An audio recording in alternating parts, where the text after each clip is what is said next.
నీతో మనతో కోరుకునే సహవాసం. మరి ఏ సహవాసం? ప్రతి నిత్యము దేవుడితోనే ఉండే సహవాసం కోరుకుంటున్నాడు.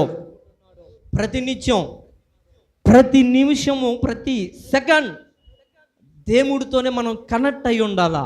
ఈ స్నేహాన్ని, ఈ సహవాసాన్ని దేవుడు నీ నుండి, నా నుండి, మన నుండి కోరుకుంటున్నాడు.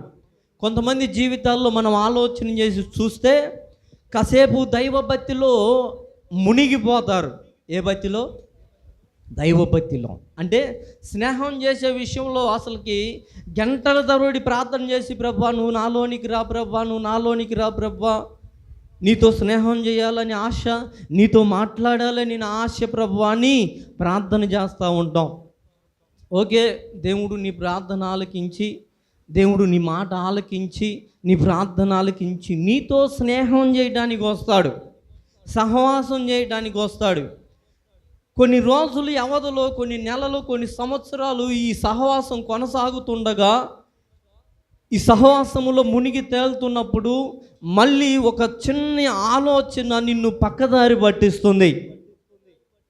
ఒక సమస్య వచ్చి మనకి అంటుకోగలనే, ఒక సమస్య వచ్చి మన దాకా రాంగలనే మన సహవాసము దేవుడి నుండి విడి పక్కకు పోతుంది. ఈ సహవాసం ఆ దేవుడు కోరుకుంటుంది. కొన్ని రోజులు దేవుడితో సహవాసం, కొన్ని రోజులు మనుషులతో సహవాసం చేయటం కాదు, ప్రతి నిత్యము మన కంఠంలో ఊపిరున్నంత వరకు దేవుడితోనే సహవాసము చేయాలని దేవుడు కోరుకుంటున్నాడు. హల్లెలూయా.